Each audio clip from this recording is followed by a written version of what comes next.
16 मे या दिवशी बंजारा हा चित्रपट रिलीज झाला आणि 17 मे ला मी कोल्हापूरमध्ये जाऊन आयनॉक्सला बंजारा चित्रपट पाहिला. पूर्ण कोल्हापूरमध्ये बुक माय शोला फक्त एक स्क्रीन आणि एकच शो आहे बंजाराचा, आणि त्यामुळे जी मूवीला गर्दी झाली होती थिएटरमध्ये ती पाहून मी थक्क झालो आणि मला असं वाटलं की त्याचा एक व्हिडिओ केला पाहिजे, आणि म्हणून मी एक व्हिडिओ केला त्या गर्दीचा, आणि तो व्हिडिओ तुम्हाला मी दाखवतो. तो आधी तुम्ही पहा आणि नंतर आपण मूवीचा रिव्ह्यू करू.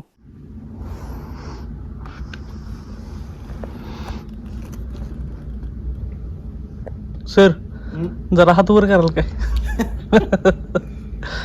तर अशा प्रकारे आम्ही दोघांनीच थिएटरमध्ये गर्दी केली होती. मी आणि आणखीन एक व्यक्ती माझ्यासोबत मूवी पाहायला आली होती. मी मूवी पाहायला गेलो होतो कारण मला या मूवीचा रिव्ह्यू करायचा होता, आणि ती जी व्यक्ती माझ्यासोबत होती थिएटरमध्ये ऍक्च्युली त्यांची गाडी बंद पडलेली आणि ते गाडी दुरुस्त करायला त्यांनी टाकली, आणि त्यानंतर काही वेळ लागणार म्हणून ते थिएटरमध्ये आले. त्यांना रेड 2 हा मूवी पाहायचा होता आणि त्यांना ते टायमिंग जुळत नव्हतं म्हणून त्यांनी बंजाराचा तिकीट घेतला आणि ते थिएटरमध्ये आले. मूवीचा बेसिक प्लॉट काय मी तुम्हाला सांगतो. 3 मित्र आहेत, अगदी जिवलग मित्र, जे 4 वर्षाच्या गॅप नंतर एकत्र भेटतात, आणि त्या 3 मित्रांपैकी एक मित्र म्हणजे भरत जाधव यांनी जे कॅरेक्टर प्ले केले त्याच्या मुलगीला या तिघांनी मिळून 22 वर्षापूर्वी केलेले एका ट्रिप बद्दल सांगतात, आणि ती ट्रिप केलेली असते कारण भरत जाधव यांनी जे कॅरेक्टर प्ले केले समीर जोशी यांचं, तर ते समीर जेव्हा तो यंग होता 25-26 वर्षाचा होता तेव्हा त्याचे आजोबा वारले, आणि आजोबा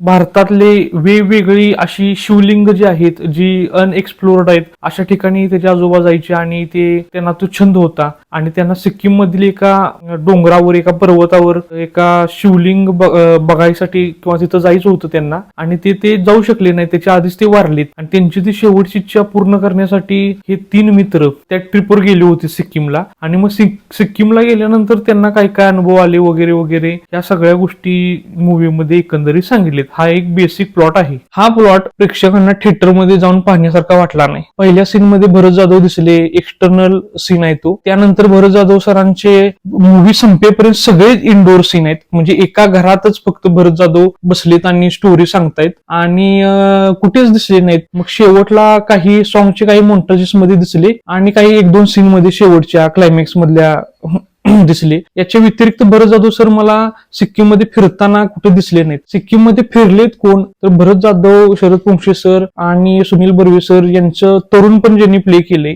ते 3 कॅरेक्टर सिक्कीम मध्ये फिरलेत हे दिसलं. आणि जे ट्रेलर आणि टीजर मध्ये किंवा गाण्यांमध्ये आम्हाला सगळ्यांना दाखवलं गेलं भरत जाधव बाईकवरून फिरतायत सिक्कीम मध्ये वगैरे, तेवढंच मूवीमध्ये आहे. म्हणजे जितकं मूवीमध्ये आहे तेवढंच ट्रेलर मध्ये आहे, टीजर मध्ये आहे. त्याच्यापेक्षा वेगळं काय भरत जाधव सर सिक्कीम मध्ये जाऊन त्यांनी काय केलं किंवा तिथे एखादा इन्सिडेंट त्यांच्यासोबत झालाय असं मला पूर्ण मूवी दिसलं नाही. सगळ्यात महत्वाची गोष्ट, स्टोरी अतिशय बालिश आहे. स्टोरीचं रायटिंग अतिशय म्हणजे इतकं गुळगुळीत आहे, इतकं मिळमिळीत आहे की मला अजिबात रिलेट झालं नाही. स्टोरीचे डायलॉग अतिशय बालिश आहेत, म्हणजे एखाद्या बालनाट्याला सुद्धा लाजवेल अशा प्रकारचे डायलॉग लिहिलेत. सिक्कीम मधील एक अनएक्सप्लोर्ड अशा एका डोंगरावर एका पर्वतावर एक शिवलिंग शोधण्यासाठी 3 मुलं घरातून बाहेर पडलेत, आणि सिक्कीम मध्ये गेल्यानंतर अननेसेसरी सब प्लॉट मध्ये स्टोरी उड्या मारायला सुरू करते, आणि तो जो लव्ह स्टोरीचा सब प्लॉट आहे त्यानंतरचा आस्तिक नास्तिक या गोष्टी दाखवलेत. त्यानंतर मध्येच आणखीन एक वेगळी उडी बसते त्यांच्या करिअरवर. अशा वेगवेगळ्या अननेसेसरी उड्या मारत जेव्हा असते स्टोरी, तेव्हा असं वाटतं की इतका रटाळवाना स्क्रीन प्ले आहे, असं वाटतं की लवकर संपवा, चला लवकर पुढे, चला लवकर, कधी शिवलिंग तुम्ही शोधणार. म्हणजे ज्यासाठी तुम्ही आम्हाला थिएटरमध्ये बोलवलंय ते शिवलिंग कसं शोधलं तुम्ही, काय केलं कधी दाखवणार. मग अशा सब प्लॉट मध्ये उड्या मारत मारत मारत मारत जेव्हा शेवटाकडे येते मूवी, तेव्हा मेकरना कदाचित आठवलं की आपण शिवलिंग शोधण्यासाठी मूवी बनवली होती, आणि मग शिवलिंग शोधण्याचा केविलवाना प्रयोग सुरू होतो, आणि एका जंगलातून ते 3 जण जात आहेत शिवलिंग शोधण्यासाठी. रात्रीचा असा एक सीन आहे, तिथं थोडंसं हॉरर म्युझिक देऊन प्रेक्षकांना घाबरवण्याचा प्रयत्न त्यांनी केलाय. तो लहान मुलं कदाचित त्यामुळं घाबरतील. त्यानंतर जो शिवलिंग शोधण्याचा प्रयत्न आहे तो अगदीच मला वाटते 5% असेल पूर्ण मूवीच्या, आणि त्यानंतर असं आपल्याला वाटतं की इतकं रटाळ आणि स्टोरी पाहिल्यानंतर आपल्याला असं वाटतं की आता क्लायमॅक्स आलाय, आता मूवी संपेल. म्हणजे जेव्हा त्यांना शिवलिंग सापडतं तेव्हा आपल्याला वाटतं की आता स्टोरी संपेल, पण स्टोरी संपत नाही. बघा स्टोरी संपत नाही, तिथे परत दुसऱ्या क्लायमॅक्स मध्ये उडी मारते. आता परत आपल्याला वाटतं की आता स्टोरी संपेल, परत स्टोरी संपत नाही, म्हणजे हा क्लायमॅक्स काही होतच नाही. परत तिसरा सीन होतो तेव्हा आपल्याला वाटतं की आता हा क्लायमॅक्स आहे आणि आता स्टोरी संपेल, तिथेही स्टोरी संपत नाही. शेवटी स्टोरी प्रेझेंट मध्ये येते आणि भरत जाधव सर आणि शरद पोंक्षे सर, सुनील बर्वे सर हे सगळे सिक्कीमला जातात. त्या एका मोंटाज दाखवलाय ना, तो तुम्ही जे सगळ्यांनी बघितलं असेल गाण्यात वगैरे, तो मोंटाज येतो आणि शेवटचे 2 सीन भरत जाधव सरांचे होतात क्लायमॅक्सला.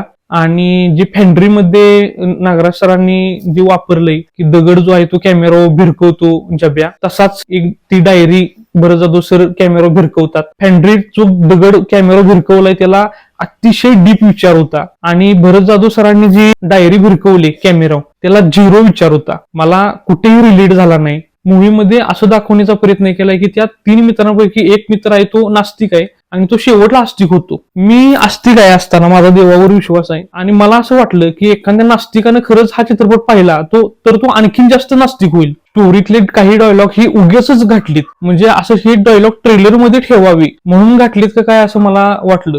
भरत जाधव सरांची बायको एका डायलॉग मध्ये म्हणते, ट्रेलर मध्ये तो डायलॉग आहे बघा, जिथे ते म्हणते की तुम्ही सारे वेडे आहात, बंजारासारखे फिरत राहतात. म्हणजे असे 3 मित्र जे 22 वर्षापूर्वी ट्रिपला गेलेले आणि ते मागचे 4 वर्ष एकमेकांना भेटलेले पण नाहीत आणि त्यांना हा डायलॉग सूट होतोय का मला जरा सांगा. भरत जाधव यांचे आजोबा म्हणजे भरत जाधव म्हणजे जे कॅरेक्टर त्यांनी प्ले केलंय समीर जोशी यांचे आजोबा म्हणजे वेगवेगळ्या हे ट्रॅकिंगला जायचे, वेगवेगळ्या ठिकाणी अनएक्सप्लोर्ड शिवलिंग शोधायचे वगैरे. खरं तर ते बंजारा होते, बाकी ह्या मूवीत कुणीही बंजारा नाही. जे बंजारा खरंच होते त्यांना दाखवलेलंच नाही, म्हणजे त्यांचा चेहरा पण दाखवलेला नाही. म्हणजे ज्यांनी एक डायरी भरले, अशा भरपूर शिवलिंगांना भेट दिली ज्या अनएक्सप्लोर्ड आहेत, असे दुर्गम डोंगरात वगैरे आहेत, ते कॅरेक्टरच दाखवलेले नाही. आणि त्यांचा आणि त्यांच्या नातवातला बॉन्ड अजिबात मला दिसला नाही मूवीत. म्हणजे एका सीन मध्ये काही डायलॉग मध्ये त्यांचा बॉन्ड खूप चांगला होता असं तोंडी सांगितले. म्हणजे मूवीमध्ये एक फॅक्टर असतो की शो डोंट टेल, हा कुठेही वापरलेला नाही. एका ठिकाणी फक्त भरत जाधवच्या घरामध्ये त्यांची बॅट आणि त्यांची एक जर्सी दिसते, त्यातून समजतं की भरत जाधव यांना क्रिकेटर व्हायचं होतं. याच्या व्यतिरिक्त शो डोंट टेल ही गोष्ट कुठेही दाखवली असं मला तर दिसलं नाही. मूवीचं म्युझिक असं आहे की मूवी पाहताना तुम्हाला थोडंसं ओके वाटतं. तुम्ही थिएटरमधून बाहेर पडता, गाडीला किल्ली लावता, तेव्हा तुम्हाला संपूर्ण ती जी गाणी त्यापैकी एका गाण्याचा एक शब्द फक्त आठवतो, तो म्हणजे बंजारा. बाकी कोणत्याही गाण्याचा कोणताही शब्द मला आठवला नाही. मूवी पाहताना मात्र तुम्हाला ते म्युझिक चांगलं वाटतं पण लक्षात राहण्यासारखं नाही. म्हणजे अजून तुम्हाला सैराटची गाणी किंवा इव्हन टाइमपासची गाणी, आणखीन मागे जावा मी शिवाजीराजे भोसले बोलतोय मधली गाणी, ही गाणी तुम्हाला आठवतात. पण ह्या मूवीतलं गाणं तुम्हाला थिएटरमध्ये बाहेर पडून गाडीला किल्ली लावूपर्यंत तुम्ही विसरणार. म्हणजे मी तर विसरलो. त्यानंतर मूवी कॅरेक्टरचं कॉस्ट्युम आणि मेकअप यावर जास्त काही काम करण्यासारखी गोष्टच नव्हती. म्हणजे काहीच नाही काम करण्यासारखं, कॉस्ट्युम आणि मेकअपवर करण्यासारखं असं काहीच नाही. भरत जाधव, शरद पोंक्षे सर आणि सुनील बर्वे सर हे मूवीत आहेत म्हणून कदाचित थोडंफार मूवीतला थोडं जी काही मज्जा आहे ती आहे, परंतु त्यांच्या वाट्याला काहीच नाही. म्हणजे काहीच चॅलेंजिंग असा रोल त्यांच्या वाटेला नाही. म्हणजे एक नरेटर म्हणून फक्त येते आणि मूवीच्या क्लायमॅक्स मध्ये बाईकवरून काही सीन आणि त्या व्यतिरिक्त 1-2 सीन क्लायमॅक्सचा सीन, याच्या व्यतिरिक्त त्यांच्या वाटेला काही आलेलं नाही. पण त्यांना प्रोजेक्ट करताना किंवा प्रमोशन करताना असं दाखवलं की पूर्ण मूवीज त्यांच्यावर आहे. मला असं वाटतं की माझा भ्रम निराश झालाय टोटली. आपला महाराष्ट्रीयन ऑडियन्स इतका परिपक्व आहे. महाराजासारखी मूवी बघतो, क्रिस्टोफर नोलनच्या मूवी बघतो, वर्ल्ड सिनेमा बघतो. म्हणजे स्कॉर्पियोस पासून, गॉडफादर पासून, द नोटबुक पासून, म्हणजे माझ्या ओळखीत माझ्या संपर्कात अशी लोक आहेत ज्यांनी भरपूर वर्ल्ड सिनेमा पाहिलाय, ज्यांनी मल्याळम मूवीज पाहिल्यात, भरपूर साऊथच्या मूवीज पाहिल्यात. आता तुम्ही मला म्हणाल की मराठी असून साऊथच्या मूवीचं तारीफ करतोय, जे चांगलं आहे ते चांगलं आहे. मी मराठी आहे आणि माझं मराठीवरचं प्रेम साध्य करण्यासाठी मला मूवीज पाहायला पाहिजे असं काही नाही. मी मराठी आहे, मी सकाळी उठल्यापासून संध्याकाळी झोपेपर्यंत मराठीत बोलतो, आई बरोबर, बायको बरोबर. माझ्या लहान पोराला मी मराठी शिकवतोय, मी मराठी पुस्तक वाचतो, मी मराठी सगळे व्यवहार करतो माझे, मी मराठीत युट्यूब व्हिडिओ बनवतो. जेव्हा मला मूवी थ्रू एंटरटेन व्हायचं असतं तेव्हा मला चांगल्या एंटरटेन करणाऱ्या मूवी इतर भाषेत सापडतात, मराठीत सापडतात पण अगदीच कमी. आणि ज्या इतर सापडतात त्या अशा मग मी निराश होतो. स्नेह पोंक्षे हे नवीन डिरेक्टर आहेत, रायटर आहेत, मला खूप आशा होती यांच्याकडून की काहीतरी चांगलं मला बघायला भेटल असं मला वाटलेलं. पण सगळे मला असं वाटतं की स्नेह पोंक्षे हे रायटर आणि डिरेक्टर म्हणून मला ह्या मूवीत तर नक्कीच आवडलेले नाहीत. मी त्यांना शुभेच्छा देतो इतर त्यांच्या पुढच्या मूवीसाठी. मला असं वाटतं की त्यांनी आणखीन चांगलं काम करावं. मी माझ्या जे काही थोडंफार हाताच्या बोटावर मोजण्या इतकं ऑडियन्स आहे त्यांना तर मी सजेस्ट करू शकत नाही की हा मूवी जाऊन तुम्ही थिएटरमध्ये पहा. तरी जर कोणाला हौस असेल तर तुम्ही जाऊ शकता, थिएटरमध्ये पाहू शकता. माझा रिव्ह्यू जर तुम्हाला चुकीचा वाटला तर तुम्ही मला कमेंट सेक्शन मध्ये क्रिटिसाइज पण करू शकता. जसा मी काही पैसे देऊन मूवी पाहतो आणि मला जसा हक्क आहे मूवी क्रिटिसाइज करायचा, मूवी बद्दल बोलायचा, मूवी रिव्ह्यू द्यायचा कायद्यानुसार, तसाच तुम्हाला आहे. तुम्हाला जर माझा रिव्ह्यू वाईट वाटला, चुकीचा वाटला तर तुम्ही मला क्रिटिसाइज करू शकता. बाकी काय बोलायचं, मूवी भरकटत जातो. मूवीमध्ये असे सब प्लॉट आहेत ते नसते तरी चाललं असतं. मूवीत असे सब प्लॉट असावे जे सब प्लॉट जर मूवीतनं काढले तर मूवीच्या स्टोरीवर फरक पडावा. परंतु या मूवीमध्ये असे सब प्लॉट आहेत जे सगळे काढले तरी मूवीत काही फरक पडत नाही. मूवीची सुरुवात आणि मूवीचं एंड ही एडिट करून घातलं तर एखादी शॉर्ट फिल्म होईल. आणि बाकी जे सब प्लॉट आहेत ना ते निरर्थक आहेत. इतके बालिश आणि इतके बंडल सब प्लॉट आहेत की मला बघवत नव्हते. म्हणजे मी किंवा माझ्यासारखा ऑडियन्स जो काहीतरी मराठीकडनं चांगली अपेक्षा ठेवतोय, मला वाईट वाटतं जेव्हा इतर भाषेत इतक्या चांगल्या गोष्टीवर चित्रपट येतात, इतके चांगले प्लॉट, इंटरेस्टिंग गोष्टी असतात. आणि ज्या महाराष्ट्रात आत्ताचा भारत, पाकिस्तान, बलुचिस्तान, नेपाळ, बांगलादेश या सगळ्या भागातली पहिली फिल्म इंडस्ट्री सुरू झाली महाराष्ट्रात, मराठी माणसानं सुरू केली. आणि आता मराठीत जर असे चित्रपट येत असतील, मराठी चित्रपटांचा इतिहास खूप चांगला आहे. म्हणजे अगदीच तुम्ही आता ह्याच महिन्यातला बघितलं तर आता थांबायचं नाही, मूवी अतिशय उत्कृष्ट आहे. माझी प्रार्थना हा चित्रपट सुद्धा चांगला प्रयत्न आहे. काही चुका असतील पण खरंच अतिशय चांगला प्रयत्न आहे आणि डेडिकेशन नेक्स्ट लेवल आहे फिल्म मेकरचं. त्यानंतर PSI अर्जुन जरी रिमेक असला तरी त्यांना बऱ्यापैकी जमलाही, चांगला प्रयत्न आहे. आणि त्यानंतर बंजारा चित्रपट मी पाहिला, पुन्हा ब्रह्मनिरास झाला. हेच ते पिक्चर आहेत जे चित्रपट लोक पाहतात, मराठी ऑडियन्स पाहतो आणि मग जातो सांगत की फालतू आहे चित्रपट म्हणून. आता काय, ठीक आहे. स्नेह पोंक्षे यांच्याकडून मला अपेक्षा आहेत की आणखीन त्यांनी चांगलं रायटिंग करावं, आणखीन चांगलं डिरेक्शन करावं. मूवीमध्ये एकंदरीत स्नेह पोंक्षे यांचं काम मला आवडलं. ते एका गाण्यात, त्या गाण्यात स्नेह पोंक्षे अतिशय उत्कृष्ट नाचलेत, अतिशय छान डान्स केलाय त्यांनी. त्यांचं रायटिंग आणि डिरेक्शन यापेक्षा त्यांचा डान्स मला आवडला. परंतु स्नेह पोंक्षे यांचा डान्स पाहण्यासाठी जर तुम्ही 200, 250, 400, 500 रुपयाचं तिकीट काढून जर जाणार असाल तर मी असं सजेस्ट करेन की त्यांचं ते गाणं तुम्ही युट्यूबवर पहा. तर हा आहे बंजाराचा रिव्ह्यू. आय होप मराठीत चांगले चित्रपट येतील.